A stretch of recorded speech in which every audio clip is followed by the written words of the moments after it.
Hare Krishna, welcome to the narration of Utthana Ekadashi, who is also known as Haribodhini Ekādaśī from the Skanda Purāṇa. We begin. Om Namo Bhagavate Vasudevaya. Om Namo Bhagavate Vasudevaya. Om Namo Bhagavate Vasudevaya. Haribodhini Ekādaśī. Lord Brahmā said to Nārada Muni, "Dear son, O best of sages, I shall narrate to you the glories of Haribodhini Ekādaśī, which eradicates all kinds of sins and bestows great merit and ultimately liberation upon the wise persons who surrender unto the Supreme Lord."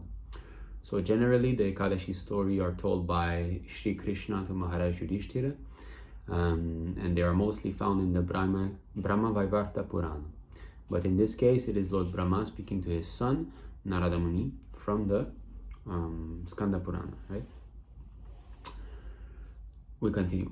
O best of the Brahmanas, the merits acquired by bathing in the Ganges remain significant only as long as Haribodhini Ekādaśī does not come.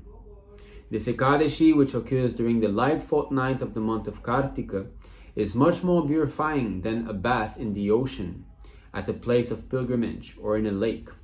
This sacred Ekadashi is more powerful in nullifying sin than 1,000 Ashvamedha sacrifices and 100 Rajasuya sacrifices. So here we have comparison. This is very common in the Ekadashi story, to try to praise the glories of Ekadashi by comparing to Vedic Yajna, Vedic sacrifices, Ashvamedha, and Rajasuya are two very well-known sacrifices that we hear very often in the Mahabharata. Okay, Rajasuya Yajna, Maharaj Yudhishthira performed it. You have to bring all rulers of the earth under your control, and they all have to accept that you are the supreme ruler, and then you can perform the Rajasuya Yajna. And as long as there's a king on the earth that has already performed Rajasuya Yajna, you cannot perform it. Therefore Duryodhana wanted to also perform it after, but the sages informed him that no, Maharaj Yudhishthira is still alive and he has done it, therefore you cannot.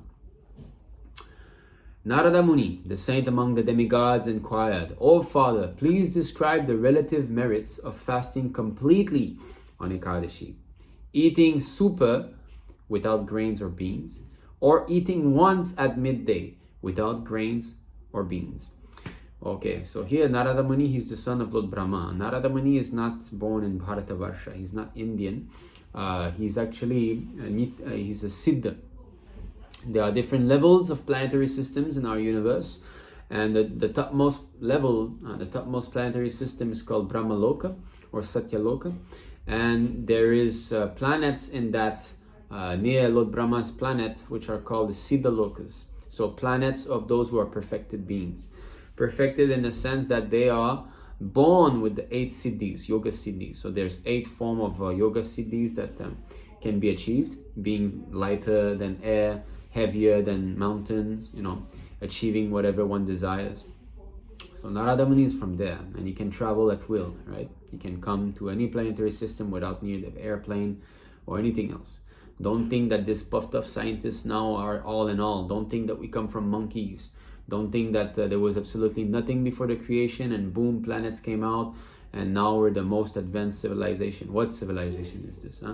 Dog and hogs performing sins every day, creating motor cars that kills millions of people every year, sending billions of animals to the slaughterhouse, creating so many unwanted things that we did not need before, making big bridge, big building. Is that civilization? Empty brain and ugra karma, intense endeavors? No, that is dogs. Civilization means Aryan, those who advance towards the ultimate aim of life. They know that the ultimate goal of life is to attain liberation or pure devotional service unto the Supreme Lord. This is Aryan, progressive march towards the ultimate goal. They can be very boasted, very puffed up, these leaders and rascal scientists, but who cares for them? 100 years from now, they're all dead. And they are simply some name in some forgotten book in the corner of the library, full of dust. So who cares for them? Bhagavad Gita, 5,000 years ago, Lord Krishna spoke, and it's still there, and still acclaimed by all scholars, even in the West. Albert Einstein, he was reading. So we don't care for these so-called leaders of the modern days who are simply leading their civilians into pandemics of COVID and all this, wars and pollutions and so-called global warming and theft and rapes. All these things did not exist in Vedic culture. With a strong king, Maharaj Yudhishthira, he would curb down any unwanted things in his kingdom, and we would protect all praja. That means even the animals and the plants, they are praja, they are nationals. They must be protected. So Nārada Muni is from there. Now an important point here, he speaks of 3 different types of Ekadashi fasting. Complete fasting, or fasting without grains or beans. I mean, eating but no grains or beans. And eating only once at midday, also without grains or beans. Lord Brahmā replied, if a person eats once at midday on Ekadashi, the sins of his previous birth are erased. If he eats supa, which means he eats 3 times but without grains or beans, or is it eating supper? Sorry, why am I reading supa? It is supper. Supper means, I guess, evening time, right? A supper. So if he eats in the evening supper without grains or beans, the sins acquired during his previous 2 births are removed. And if he fasts completely, the sins accumulated during his previous 7 births are eradicated. Here you have it. You have some specific numbers. Okay. O son, whatever is only rarely achieved within the 3 worlds is obtained by him who strictly observes Haribodhini Ekādaśī. A person whose sins equal Mount Sumeru in volume sees them all reduced to nothing if he simply fasts on Haribodhini Ekādaśī. It's another name for Haribodhini Ekādaśī. The sins a person has accumulated over 1,000 previous births are burned to ashes if he not only fasts but also remains awake throughout Ekadashi night. Just as a mountain of cotton can be burned to ashes if one lights a small fire in it. So if it's not the first time that you listen to this Ekadashi story, you are acquainted with the fact that staying awake throughout the night of Ekadashi is very, very potent. Here we see how the difference is. You eat only once at noon, 1 birth. Once in the evening, 2 birth. Complete fast, 7 birth. But if you complete fast, remain awake all night. Now, remain awake all night doesn't mean I'm going to watch movie and play my phone. That means chanting and hearing. You read Prabhupada books, you chant Hare Krishna. Read Bhagavad Gita and chant Hare Krishna. Then, accumulated over 1,000 previous births. 1,000. O best of sages, Naradaji, a person who strictly observes this fast achieves the result I have mentioned. Even if one does a small amount of pious activity on this day, following the rules and regulations, one will earn merit to Mount Sumeru in volume. However, a person who does not follow the rules and regulations given in the scriptures may perform pious activity equal to Mount Sumeru in volume, but he will not earn even a small amount of merit. So, pious activity have to be sanctioned. Not that, I'm a great giver of wealth. I have money and I will give into donation. Let me call this society and give them in donation, or that society and give them. No, according to Shastra, Krishna says that charity which is given to a person who does not deserve, at an improper place, an improper time, in a grudging mood, this beggar is asking for some money, here you go, is in the mode of ignorance. That is not good. It harms you and it harms the person to whom you give. In the mode of passion, out of pride, yes, I have wealth, I am pious, just see. These little devotees are beggars, these preachers are poor, but I am making money, I support them. Here, take my money, take my mercy. In the mode of passion, also useless.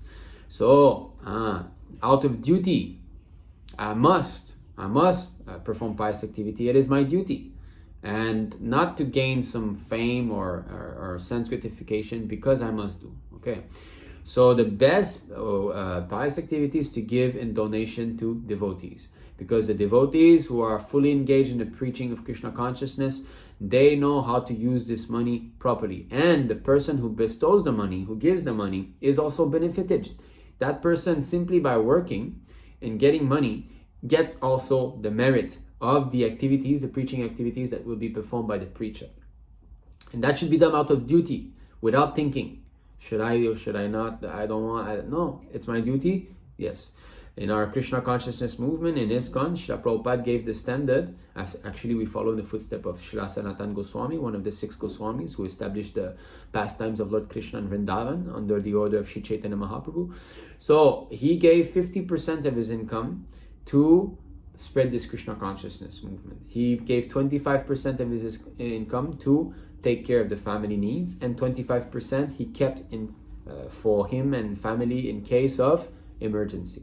So 50% should be used for the spreading of this Krishna consciousness movement. Whatever is given to Krishna in this way, whatever is given in charity, follows the performer. But at the time of death, whatever we've saved in the bank account or whatever we've done for our family members, it doesn't help us, because we have to take another body and everything is forgotten, just like who were our family members in our past life. Do we know their names? Do we know what they look like? We don't know. And maybe we were billionaires in the past life. Where is that billion now? We are born naked, right? Babies are all naked and they cannot even speak. So the knowledge is not there, right? The wealth is not there. But if you give into donation, that is remembered eternally, and that will play out in the long run. Okay, so following the rules and regulations, giving charity to devotees, that is best. One who does not chant the Gayatri mantra 3 times a day, who disregards fast days, who does not believe in God, who criticizes the Vedic scriptures, who thinks the Vedas bring only ruination to one who follows their injunctions, who enjoys another's wife, who is utterly foolish and wicked, who does not appreciate any service that has been rendered to him, or who cheats others. Such a sinful person can never perform any religious activity effectively. So we have to see that in order to perform our religious duties, we have to develop good qualities. Not that I keep my mind into the mode of ignorance where I'm always angry and envious of everybody, and I'm doing religious activity and I think that everything will work out. No. So some important points here. If one is a Brahmana, he must chant Gayatri 3 times a day. Not that I'm a Brahmana and I forget. Disregards fast days. There are many fast days, just like on Janmashtami, appearance day of Lord Krishna. We must fast. We must do these things. Who does not believe in God. Now, atheists are the lowest caste of men. They are called atheists. They are called demons, basically. You don't believe in God, you're a madman. It's a fact. I'm filming with a 12 megapixel camera. This has a creator, is it not? This eye has 370 megapixel camera. Who did this? No one? Rascal. So we don't care for these atheist scientists, big men, big diploma. They're no better than barking jackals. Now, who criticizes Vedic scriptures? Just like recently we have a video which is going viral on the internet, where we're debunking Dr. Zakir Naik.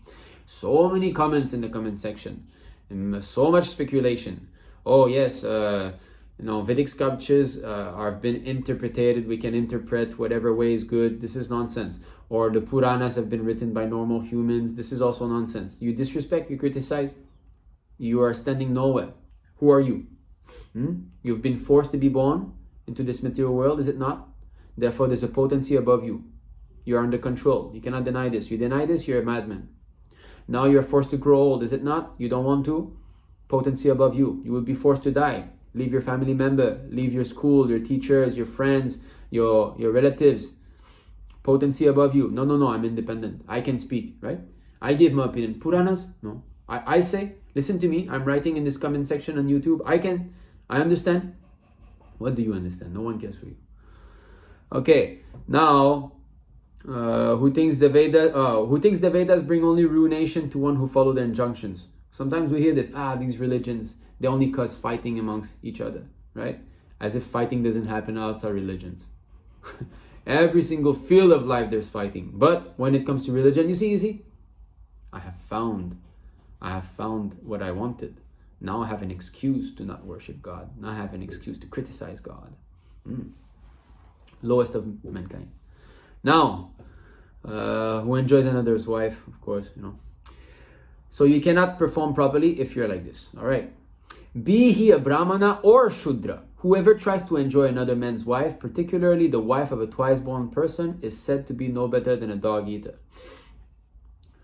O best of the sages, any Brahmana who enjoys sex with a widow or a Brahmana lady married to another man brings ruin to himself and his family. Any Brahmana who enjoys illicit sex will have no children in his next life. And any past merit he may have earned is ruined. Indeed, if such a person displays any arrogance toward a twice-born Brahmana or a spiritual master, he loses all his spiritual advancements immediately, as well as his wealth and children. Now, of course, this can lead to a huge topic, some sad things that is happening in our ISKCON, in our International Society for Krishna Consciousness, which was started by His Divine Grace A.C. Bhaktivedanta Swami Prabhupada. There are many of his disciples that do not care for his instructions and are disobeying him.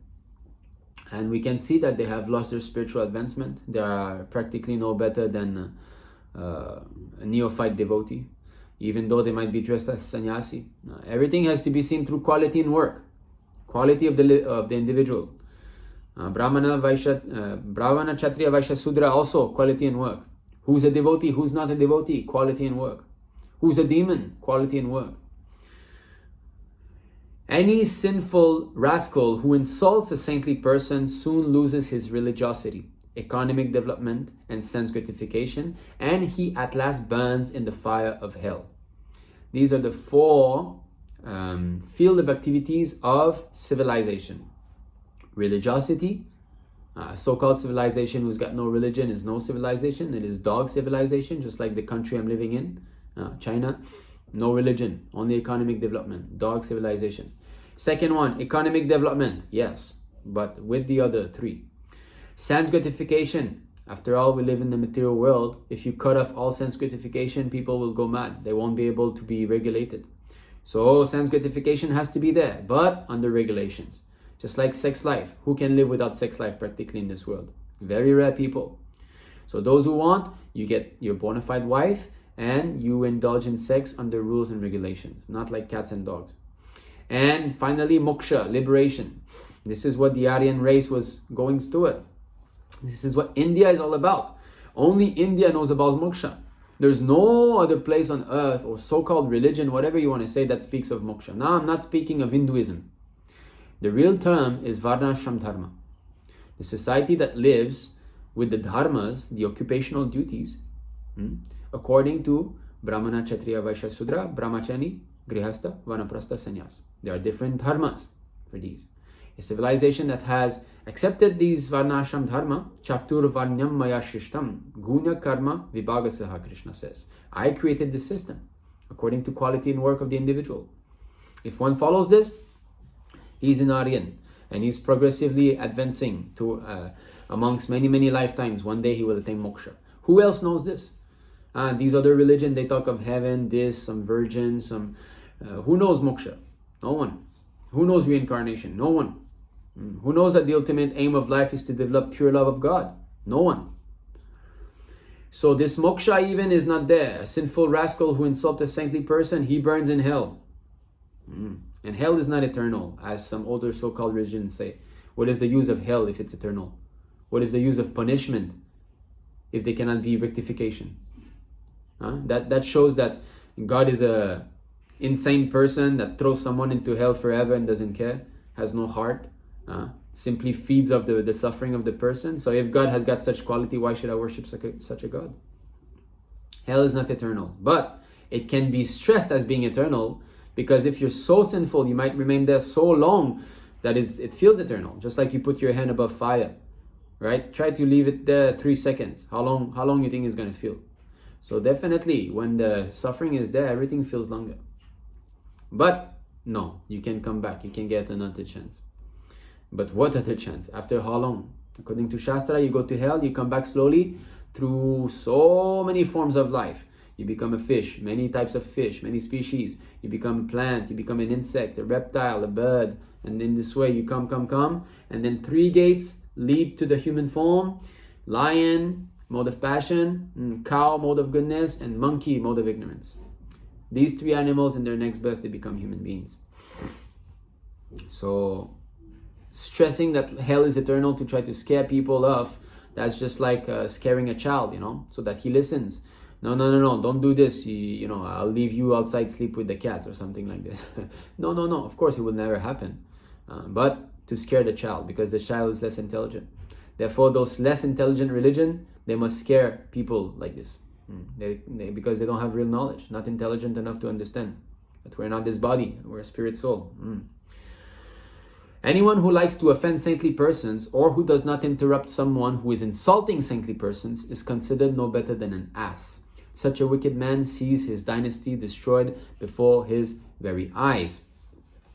Offending Vaishnava devotees or saintly person is very... Actually, saintly person means devotees. The real meaning of saintly person is devotee of the Lord. So you offend saintly persons, devotees, you are finished. Vaishnava Parad is the worst thing. Krishna himself, God himself, can tolerate offenses made to himself, but offenses made to his devotees, that is finished, because no one can protect you after that, unless you surrender to that devotee again. So, we can read concerning this, Srimad Bhagavatam, Canto 9, Chapter 4, Text 69. O Brahmana, let me now advise you for your own protection. Please hear from me. By offending Maharaj Ambarisha, you have acted with self-envy. Therefore, you should go to him immediately without a moment's delay. One so-called prowess, when employed against the devotee, certainly harms he who employs it. Thus, it is the subject, not the object, who is harmed. When one harms a devotee or disrespects a devotee, actually he's spitting in the air, right? You spit in the air, you spit at the moon, they say. Ugly moon, spit, and then it comes back in your face.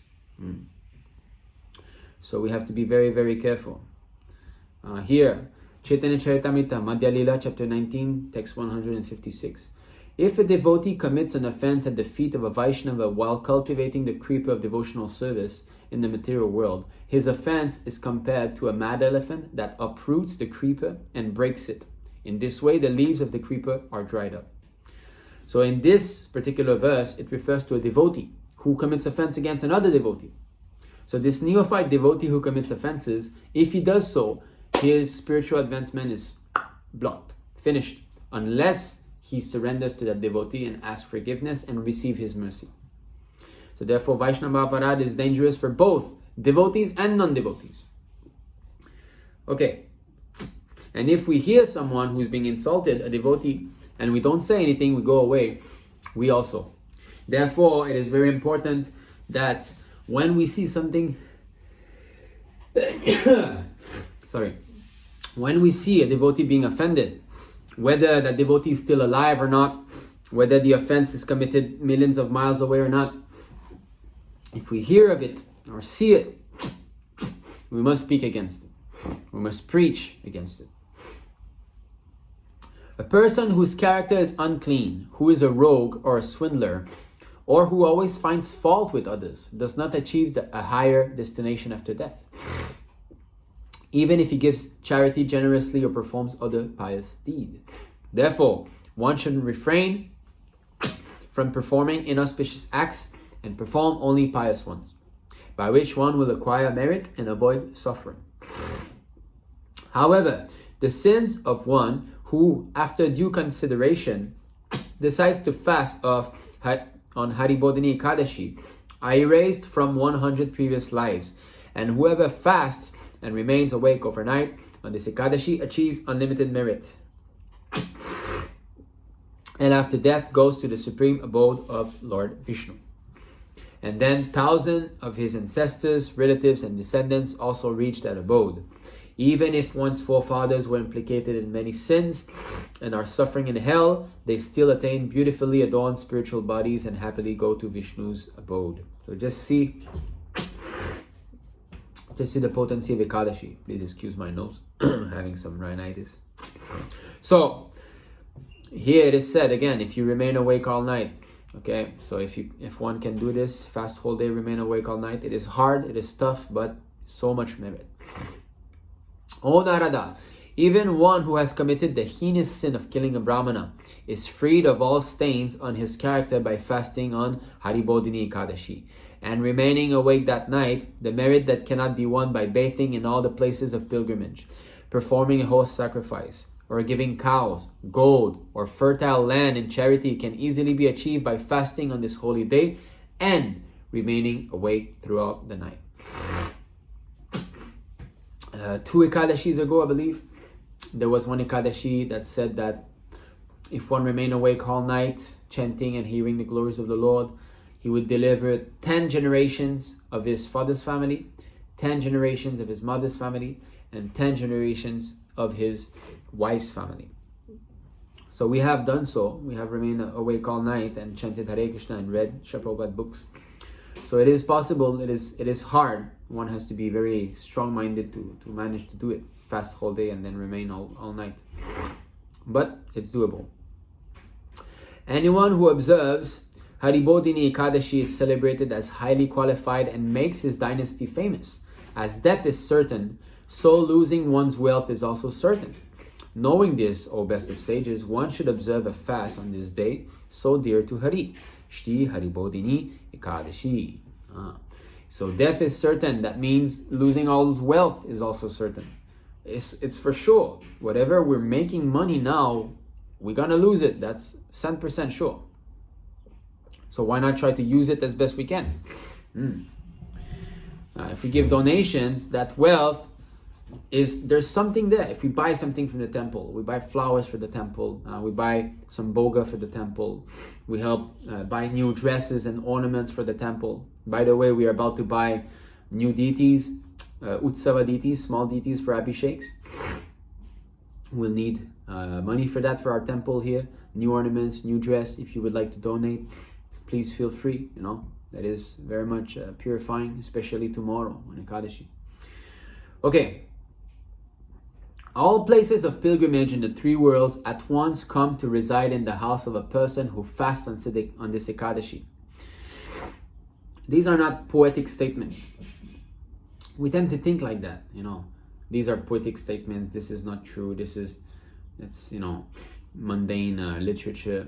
No. These are all calculated. The amount of pious activity equals to this, equals to that, this. So, all places of pilgrimage in the 3 worlds come into the house of a person who fasts on this Ekadashi. Just imagine how much the house becomes purified. It becomes Vaikuntha. Therefore, to please the Lord who holds a disc in his hand, one should give up all engagements, surrender, and observe this Ekadashi fast. All engagement. Best thing is not to work. If you have a job, if you have a work, best thing is not to work on Ekadashi. One should simply stay at home, chant Hare Krishna. That's all. Of course, fasting on Ekadashi and then watching TV, reading the newspaper, doing all this kind of mundane activities, that is not good.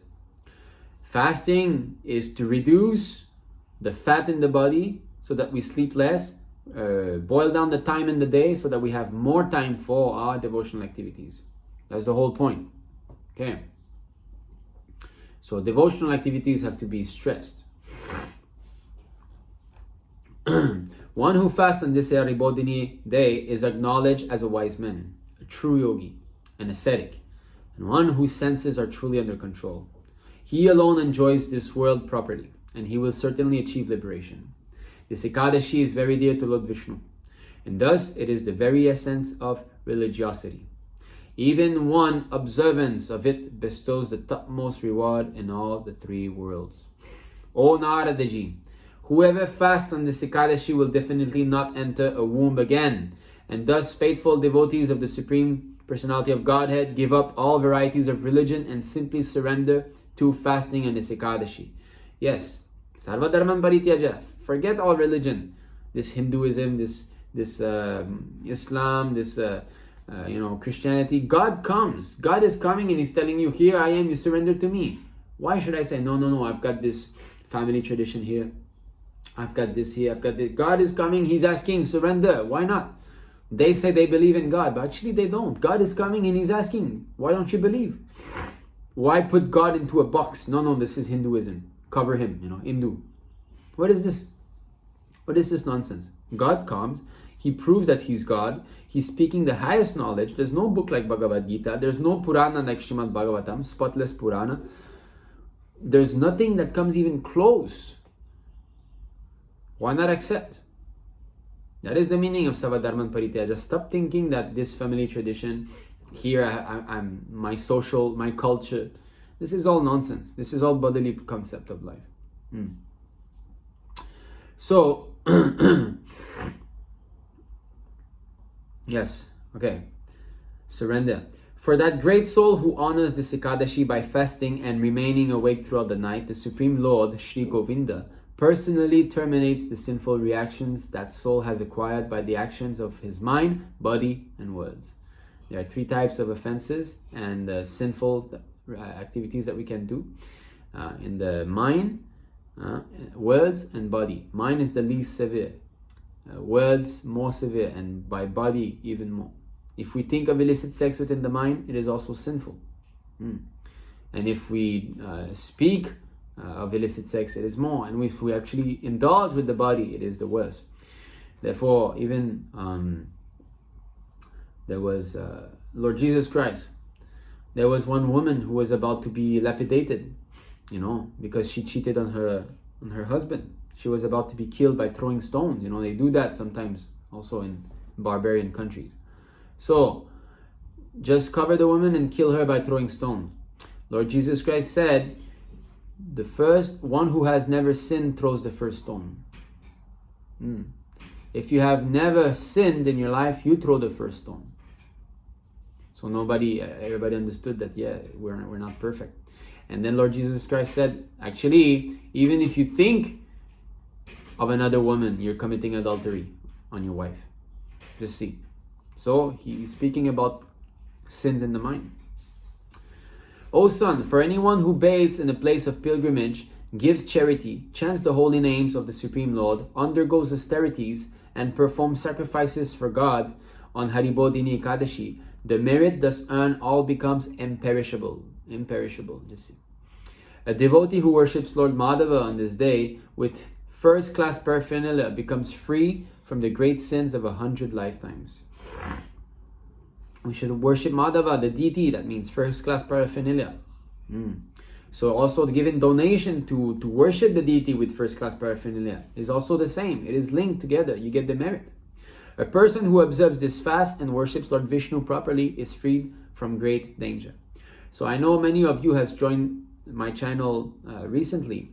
So Lord Vishnu or any of his incarnation are absolute. They are the same personality of Godhead. Sometimes they think that no, Krishna cannot be God. He's an incarnation of Vishnu. There is no such thing as he's God, Vishnu is God, Krishna is not God. Lord Krishna, Ramachandra, Narasimhadev, all these are as powerful as Lord Vishnu, but they come and act as human beings. Therefore, we're bewildered. But Krishna says, Janma karma chame divyam. My janma and my karma, my birth and activities are divyam. They're not from this material world. Don't try to understand with your material mind. You'll be confused. So sometimes they say, how can Krishna be God? He did like this, he did like that. Why is God has to be like you? Because your sex is completely mundane and disgusting. Your sex life is the worst thing that can be seen.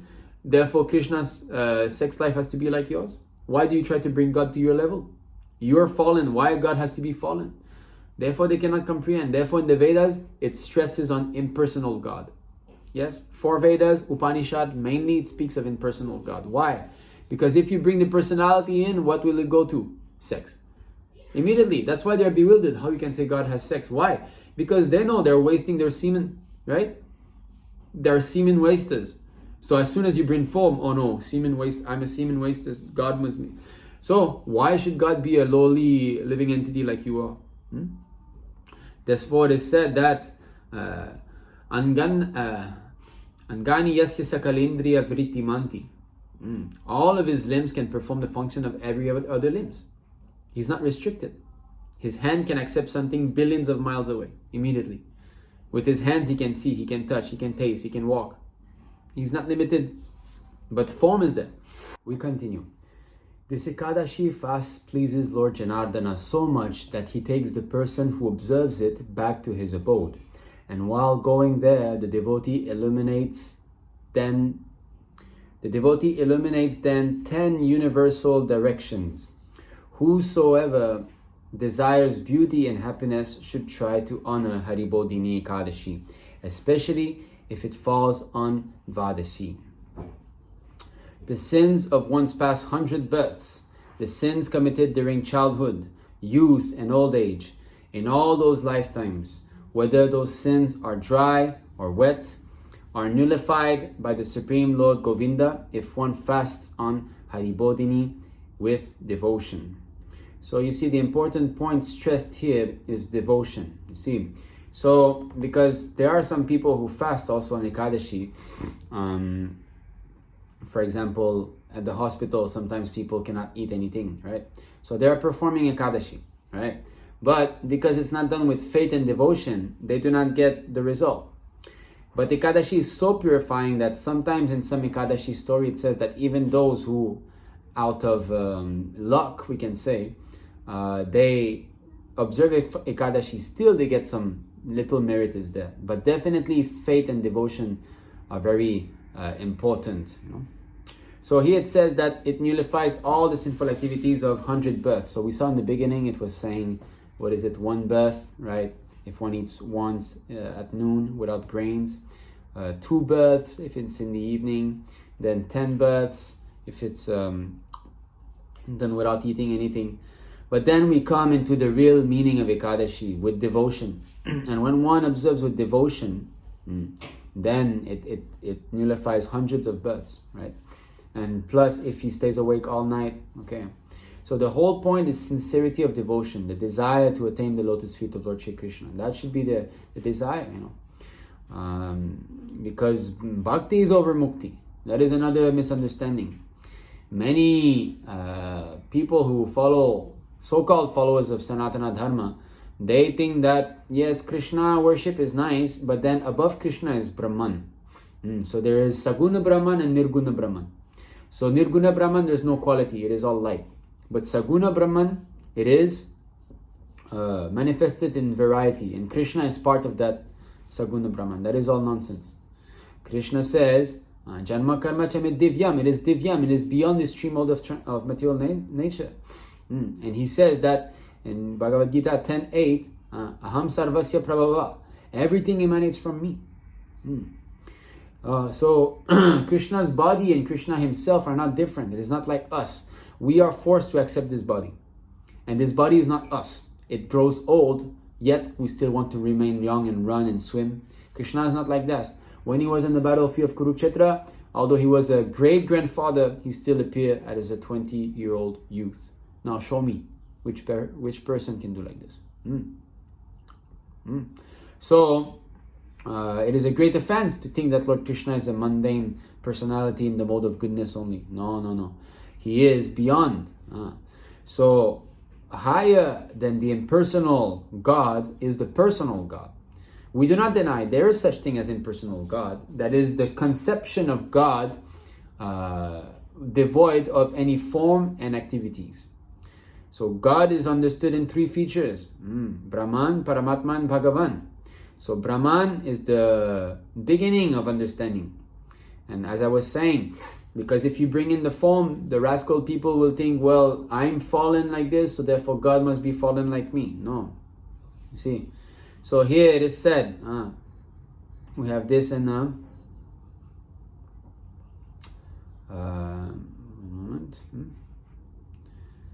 okay, this is Rig Veda 1:22-20. Tad Vishnuho paramam padam sada pashanti surya divi vichakshuratatam tad viprasa vipanyavo jagravan sahasamindate Vishnu idat paramam padam. Vishnu, the name is there. The personality of Godhead, Vishnu, is the absolute truth, whose lotus feet all the demigods are always eager to see. Like the sun god, he pervades everything by the rays of his energy. He appears impersonal to imperfect eyes. So this chakshur, diviva chakshuratatam, this light ray emanating from the body of the Lord blinds the impersonalist. And because this is so blinding, like behind me, this white light, it is so blinding. You think that it's simply a white wall, and this is the absolute truth. The nonsense doesn't know that this light comes from the sun. And that if you can go into the sun, you will see the sun god.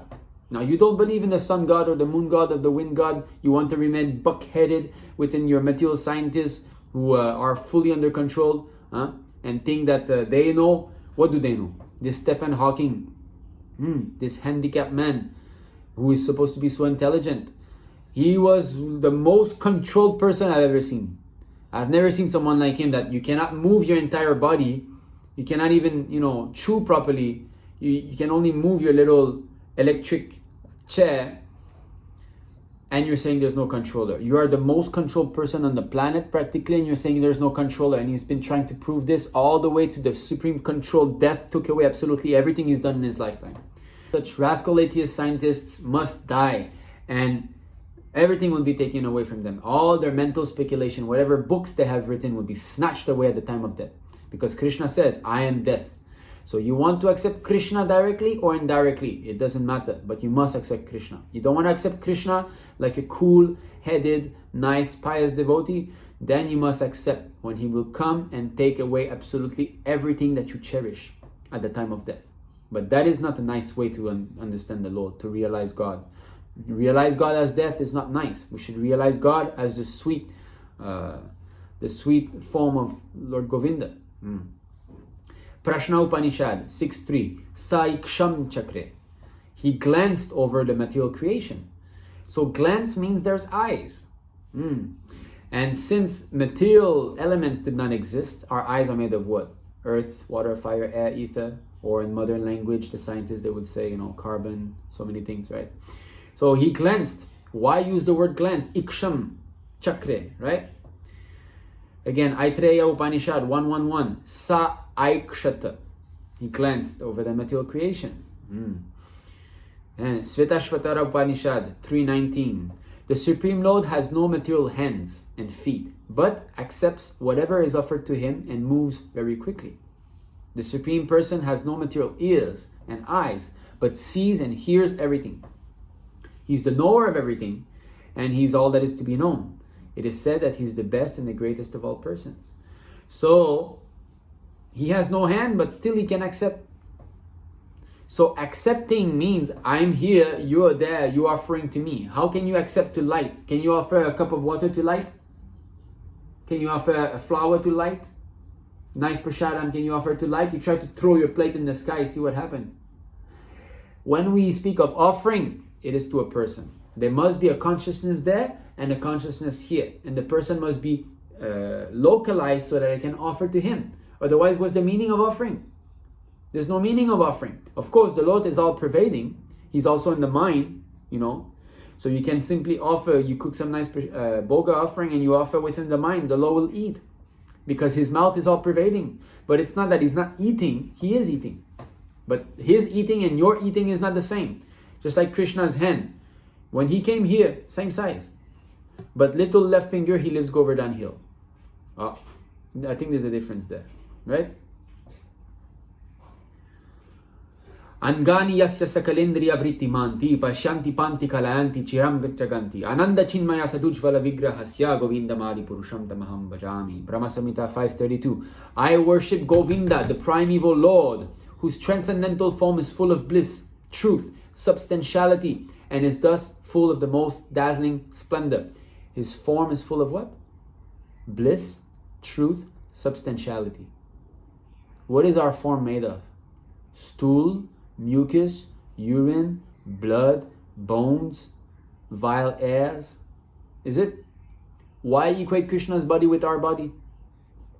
So recently my channel has gotten many viewers, many new subscribers, like 5,000 in the past week even. But I'm not going to be changing my message. I don't care, I have millions of subscribers. I won't be changing my message. You must surrender to Govinda. Krishna is the original personality of Godhead, and this we can prove by Shastra. We can prove also by practical application. When we worship the deity of the Lord, of Krishna, we become purified. I was addicted to meat eating, intoxication, gambling, illicit sex. I gave up all these things. Why? Worship Govinda. That's all. By chanting the holy name of Hare Krishna, Krishna, Krishna Krishna, Hare Ram, Ram Ram, Hare. I became freed from all these bad habits. Why is that? That means that this holy name is not from this material world. It has got potency. Can you chant Mr. John, Mr. John, Mr. John, Mr. John, Mr. John, Mr. John 108 times 16 every single day? Every morning we wake up, we chant the same Mangalarti song, the same prayer to the spiritual master, and we don't get tired. Every day it is blissful, blissful, blissful, blissful. Can you chant Opa Gamnam style, Opa Gamnam style, Opa Gamnam style every single day of your life? You want to put a bullet in your brain at the end. Why? Because it's material. It's actually suffering. Whereas the holy name of the Lord and the Lord are identical, transcendental, full of bliss.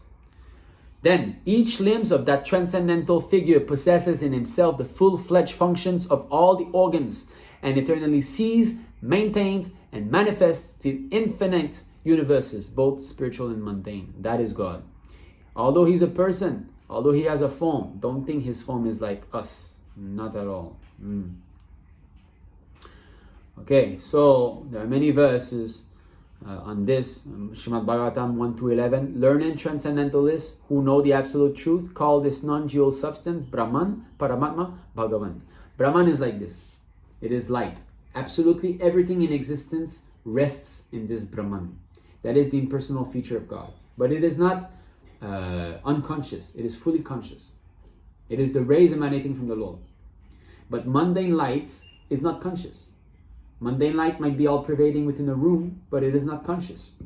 But this light emanates from the body of Lord Krishna and shines throughout the entire creation, both spiritual and mundane. And everything rests in that Brahman.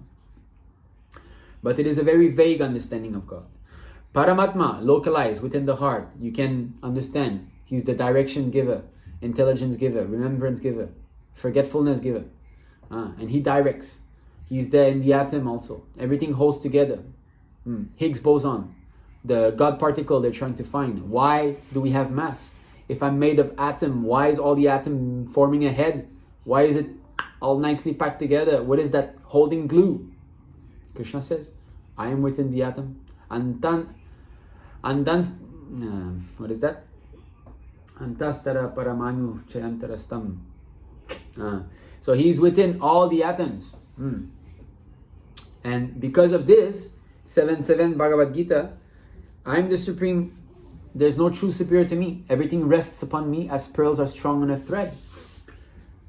Pearls are like beads, like atoms.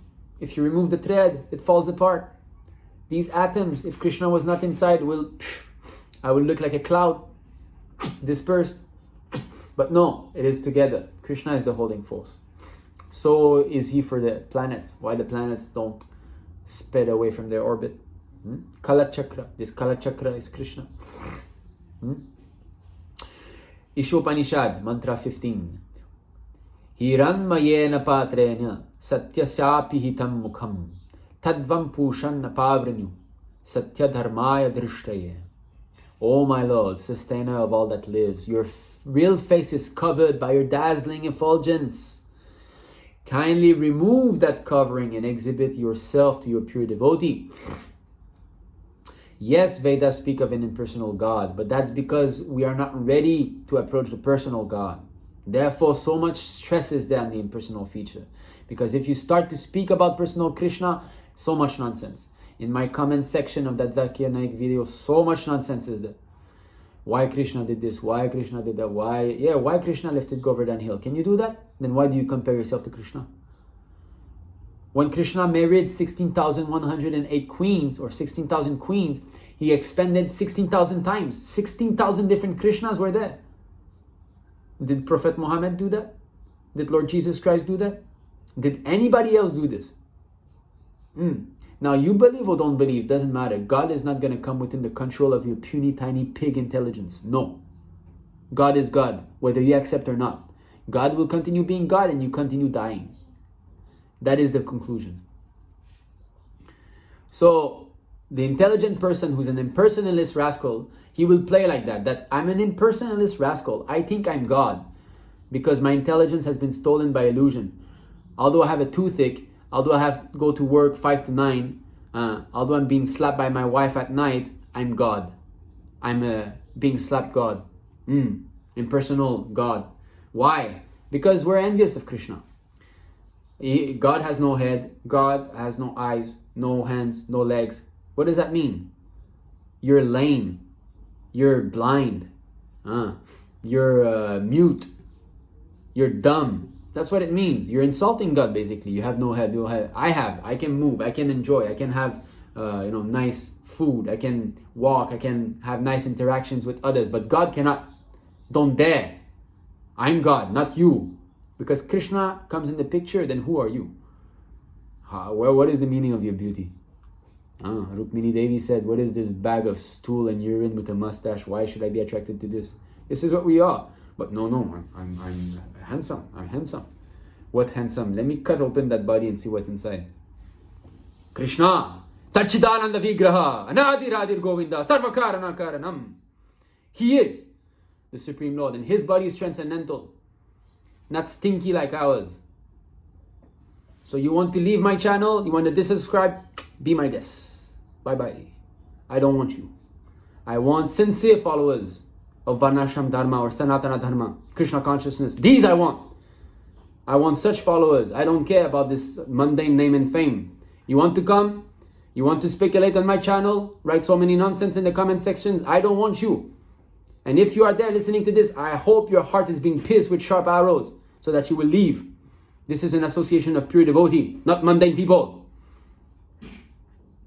Back to the story. So, Brahmā, this Ekadashi fast pleases Lord Janardana.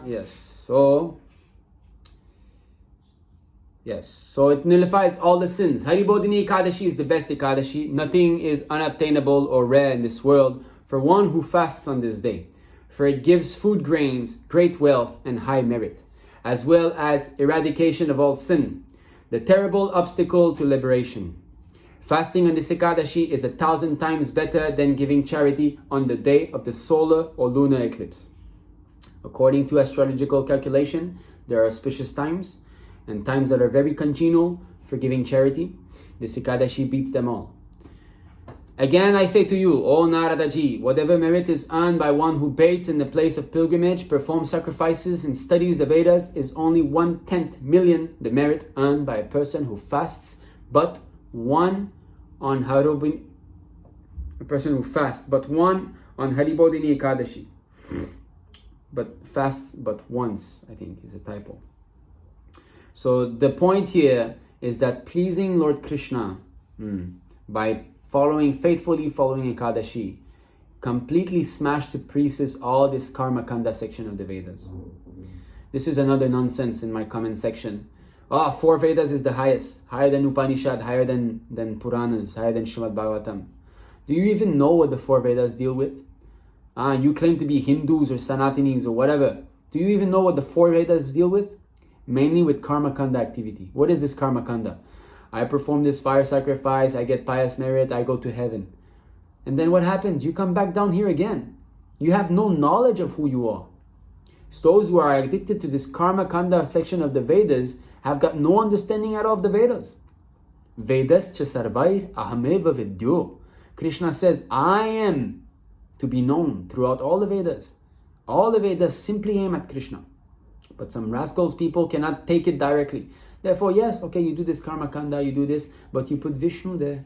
Vishnu is there, the sacrifice, right? The temporary deity in the coconut form, Vishnu. So you start. There's a little thing. A little devotional service has been ignited. And then you go to Upanishad, higher. Then you understand, what is this Karma Kanda section of the Vedas? Fruitive activity, beautiful wife, heaven, all this nonsense. No, I want real jnana. I want to understand. There's Brahman. Brahman. Let me hanker about Brahman. I want to know what is beyond this material world. This material world is garbage. I want to know what is Brahman. We're all Brahman. Tamaham Brahmasmi. Yes, I like this. Then you become to the impersonal platform of understanding, and you're much higher than the normal karmi who simply wants to enjoy the senses. And then, after, again, hundreds of lifetimes being an impersonalist, then you might be graced by the lotus feet of a pure devotee. And then you might accept that, yes, Govindam Adi Purusham Tamaham Bhajami. Krishna is everything. Such a great soul is very, very rare. Bahunam Janmanam Ante Jnanavam Mam Prapadite Vasudeva Sarvamiti Samahatma Sudurlabha. So 7:19 Bhagavad Gita. Out of many thousands among men, one may endeavor for perfection. That is the one who is studying the Upanishad. Out of those who have achieved perfection, those who have understood that they're not the body, hardly one knows me in truth. Hardly one becomes a devotee of Lord Krishna. So being a devotee of Lord Krishna is not some part of karma kanda to attain some higher goal. It's not some sort of beggar. No. Devotees of Lord Krishna are the highest living entity in the universe. There's nobody higher than them. Now you might think that, whoa, you're being a bit proud. Yes, I am proud to be a devotee of the Lord. Why should I not be? My Lord is the owner of Vaikuntha. He owns everything. All the stars and moons and everything belong to Him. And I'm His servant. Why should I not be proud? Who is your servant? Who is your master? Oh, the Costco boss, eBay. He started eBay. Okay. Right. Well, I have a reason to be proud. Now, whatever merit one has acquired in his life by some pious activities becomes completely fruitless if one does not observe the Ekadashi fast and worship Lord Vishnu in the month of Kartika.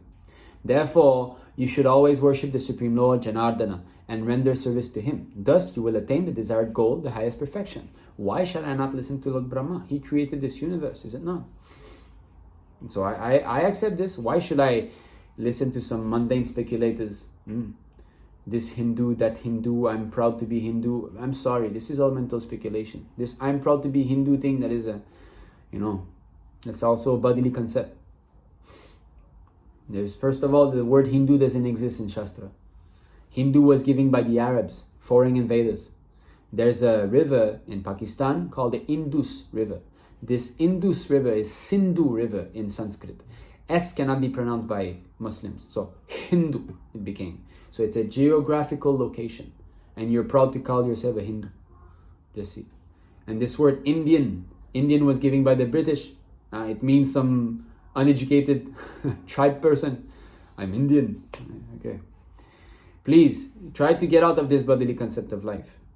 Try to understand spirit soul. There's no such thing as white, black, this. If you want to remain on the bodily concept of life, then okay, we will different gradation. But actually, no. Once become a devotee, there's no such thing as a white devotee, a black devotee, an Indian devotee, a Hindu devotee, a Muslim devotee. Haridas Thakur, he was from a Muslim family. He's the greatest chanter of the holy name, Namacharya. So all this Muslim thing, Hindu, so much fighting going on nowadays, Hindu Muslims. Why? Bodily concept of life. On Haribodhini Ekādaśī, a devotee of the Lord should not eat in another's house or eat food cooked by a non-devotee. Actually, this should never happen at all. Never happen. If he does so, he achieves only the merit of fasting on a full moon day. Philosophical discussion of scriptures in the month of Kartika pleases Sri Vishnu more than if one gives elephants and horses in charity or performs a costly sacrifice. Every devotional activities in the month of Kartika is exemplified. Prabhupada, A.C. Bhaktivedanta Swami Prabhupada, the founder Acharya of ISKCON, he has given us this Srimad Bhagavatam class in the morning and Bhagavad Gita class in the evening as a daily program. So these activities are even more powerful in the month of Kartika. Whoever chants or hears descriptions of Lord Vishnu qualities and pastimes, even if but a half or even a fourth of a verse, attains the wonderful merit derived from giving away 100 cows to a Brahmana. So sometimes people think, why are we distributing all these books? Maybe not everybody will read. Doesn't matter. He opens and he reads a little bit of a verse even. At least that little second of reading one verse of Bhagavad Gita is more meritorious than his entire life and career of whatever he might be. There's no exaggerating here. Because there's been millions of, thousands of famous people in the past. Where are they now? They're all dead. Where are they? This Marilyn Monroe, or in India you must have some very famous person also. Where are they? They're all dead. What's the use of being famous and die? Okay, O Narada, During the month of Kartika, one should give up all kinds of ordinary duties and devote one's full-time energy, especially while fasting, to discussing the transcendental pastimes of the Supreme Lord. So you see how Brahma came slowly, slowly. Yes, you will be free from sin. Yes, it's equal to Ashvamedha Yagya, Rajasuya Yagya. So it leads slowly, slowly the performer to understand that actually you have to discuss the transcendental pastimes of the Lord. You have to read about Krishna's appearance. You have to chant Krishna's holy name. Such glorification of Shri Hari on the day so dear to Lord Hari, Ekadashi, liberates 100 previous generations. Just see. So the important aspect is to glorify Lord Hari. One who spends his time enjoying such discussion, especially in the month of Kartika, achieves the result of performing 10,000 fire sacrifice and burns all his sins to ashes. So that's it. Once you become a devotee, there's no more sin. Actually, there's no more sin. It's finished. You take initiation from a bona fide spiritual master, you're freed from sin. It doesn't exist. So the suffering that we have are kept by Krishna as a token, and he gives us a little bit to help us advance spiritually. So the so-called sinful reaction of a devotee are actually spiritualized by the Lord in order to give an impetus to our spiritual advancement. So even the sinful reaction of a devotee are auspicious. He who hears the wonderful narrations concerning Lord Vishnu, particularly during the month of Kartika, automatically earns the same merit as that bestowed upon someone who donates 100 cows in charity. O great sage, a person who chants the glories of Lord Hari on Ekadashi achieves the merit earned by donating 7 islands. That's a new one. I never heard that. 7 islands. I don't know if he means the 7 islands. That would mean the earth, basically. Nārada Muni asked his glorious father, O universal sire, O best of all demigods, please tell me how to observe this most sacred Ekadashi. What kind of merit does it bestow upon the faithful? So Nārada Muni wants to hear more for our benefit. Lord Brahma replied, O son, a person who wants to observe this Ekadashi should rise early on Ekadashi morning during the Brahma Muhurta hour, that is 1.5 hours before sunrise, until 15 minutes before sunrise, here it says.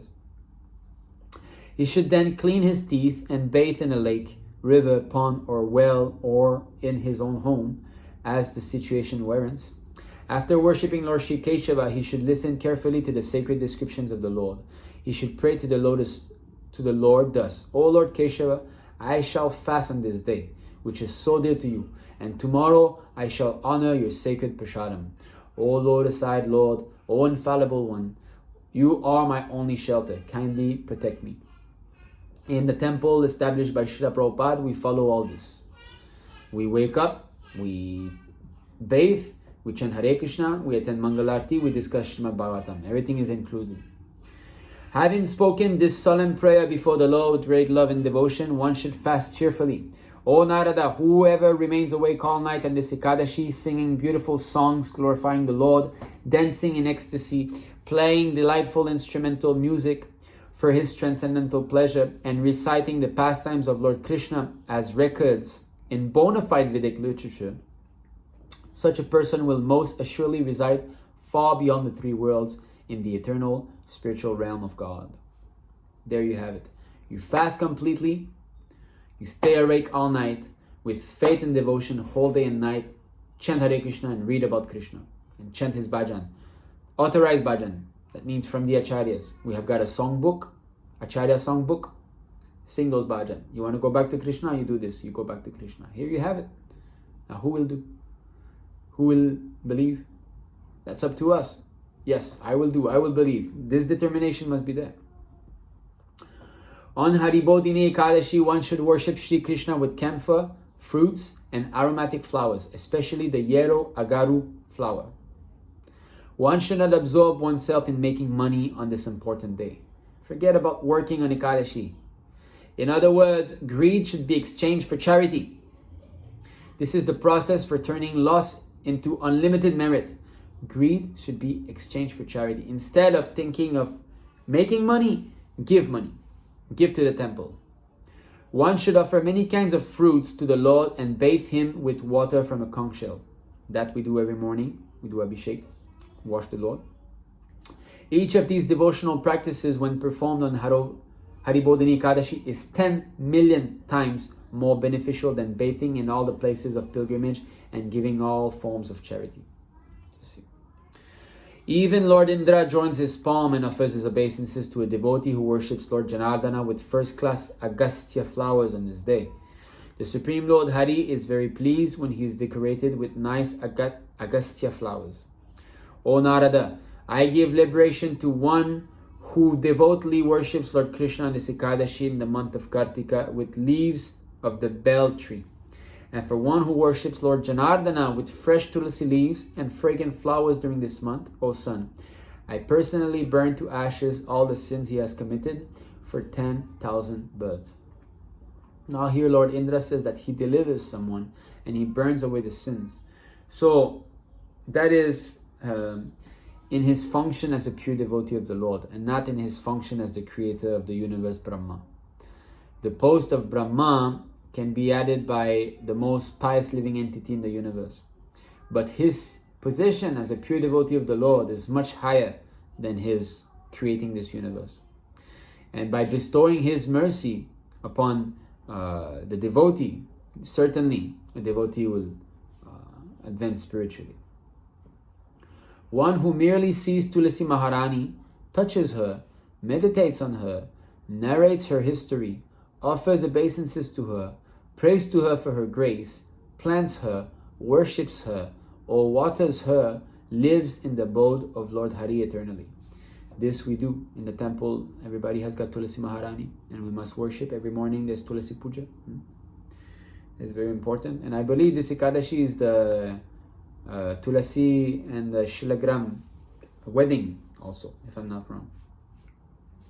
O Narada, one who serves Tulasi Devi in these 9 ways achieves happiness in the higher world for as many thousands of yogas as there are roots and subroots growing from a mature Tulasi plant. So this we speak of heaven again. When a full-grown Tulasi plant produces seeds, many plants grow from those seeds and spread their branches, twigs, and flowers. And these flowers also produce numerous seeds. For as many thousands of kalpas as there are seeds produced in this way, the forefathers of one who serves Tulasi in these 9 ways will live in the abode of Lord Hari. That's a bit controversial, because it means that those forefathers will be going to the spiritual sky and then again come back down, because it gives a lifespan, right, of that. Anyway, we don't get too much into this, but we can understand that if you worship Tulasi nicely, your forefathers are liberated. Those who worship Lord Keshava with Kadamba flowers, which are very pleasing to him, get his mercy and do not see the abode of Yamaraj, death personified. What is the use of worshipping someone else if all desires can be fulfilled by pleasing Lord Hari? That is intelligence. If I get everything I need, material and spiritual, by worshipping Krishna, why worship Lord Shiva or Ganesh or Durga or Saraswati? For example, a devotee who offers him Bakula, Ashoka and Patali flowers is freed from misery and distress for as long as the sun and moon exists in this universe. And at last he achieves liberation. O best of the Brahmanas, an offering of Kanera flowers to Lord Jagannath brings as much mercy upon the devotee as that earned by worshipping Lord Keshava for 4 yugas. One who offers Tulasi flowers, manjaris, to Shri Krishna during the month of Kartika receives more merit than can be obtained by donating 10 million cows. Even a devotional offering of newly grown sprouts of grass brings with it 100 times the benefit obtained by ordinary ritualistic worship of the Supreme Lord. So all this is stressed by Lord Brahmā just to try to convince us to perform Ekadashi, worship Tulasi Maharani. In other words, he just wants us to become devotee, and he's trying to convince us through Nārada Muni. One who worships Lord Vishnu with the leaves of the Samika tree is freed from the clutches of Yamaraj, the Lord of Death. One who worships Vishnu during the rainy season with champaka or jasmine flowers never returns to the planet Earth again. One who worships the Lord with but a single kumbi flower achieves the boon of donating a pala of gold, 200 grams.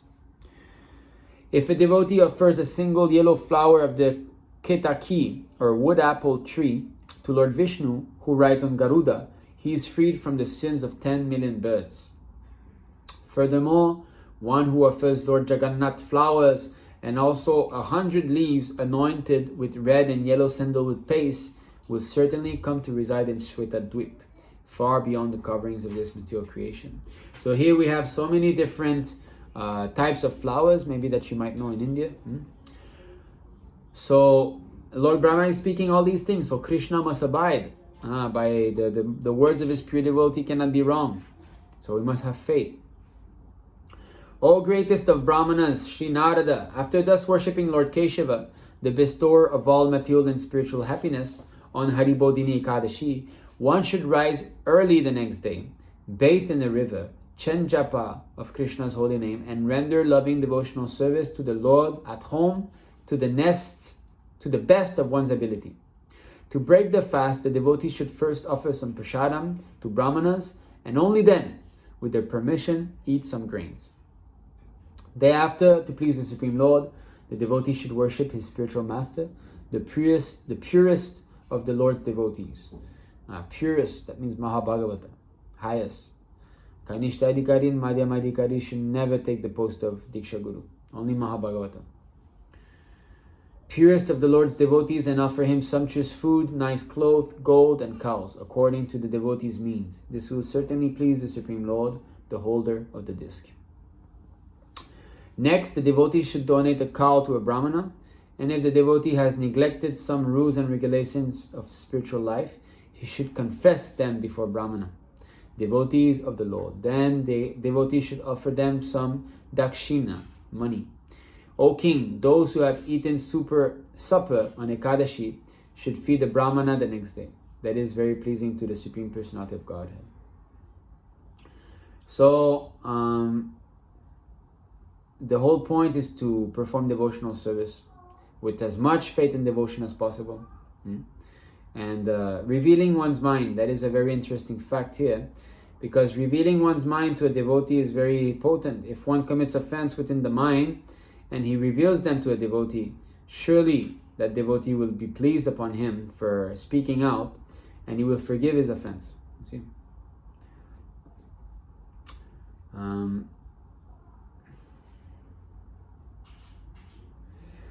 Okay. O son, if a man has fasted without asking the permission of his priest, or if a woman has fasted without asking her husband's permission, he or she should donate a bull to a Brahmana.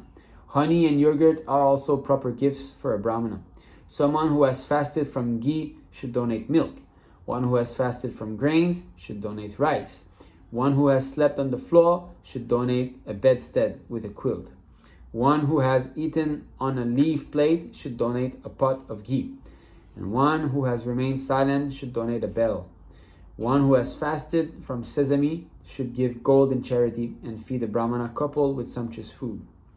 A man who wants to prevent baldness should donate a mirror to a Brahmana, if you're interested in that. One who has second-hand shoes should donate shoes. And one who has fasted from salt should donate some sugar to a Brahmana. But these are all rules and regulations for Ekadashi Vrata, Ekadashi donation. During this month, everyone should regularly offer a ghee lamp to Lord Vishnu or to Srimati Tulasi Devi in a temple.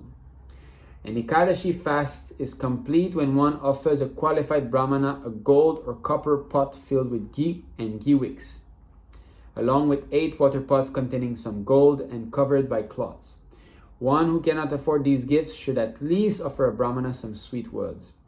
One who does so will surely attain the full benefit of fasting on Ekadashi.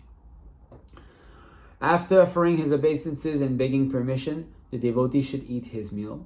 On this Ekadashi, Chaturmasya ends. Yes, the 4th month of Chaturmasya ends tomorrow. So whatever one gave up during Chaturmasya should now be donated to Brahmanas. One who follows this process of Chaturmasya receives unlimited merit, O King of Kings, and goes to the abode of Lord Vasudeva after death. O king, anyone who observes the complete Chaturmasya without a break attains eternal happiness and does not receive another birth. But if someone breaks the fast, he becomes either a blind man or a leper. We have to be strict in our fasts. Thus, I have narrated to you the complete process for observing Haribodhini Ekādaśī.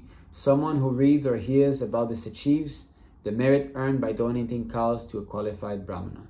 Thus ends the Vrajavasi narration of the glories of Kartika Shukla Ekādaśī, also known as Haribodhini Ekādaśī or Devotani Ekādaśī from the Skanda Purāṇa.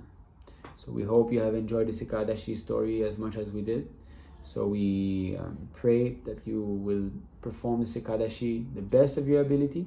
So try and remember what has been spoken of in this text and apply it in your life, and in this way advance spiritually and be convinced that this devotional service is the most glorious path in life.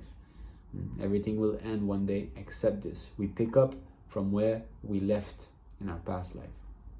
Thank you very much. Hare Krishna. Jai Shri Prabhupada.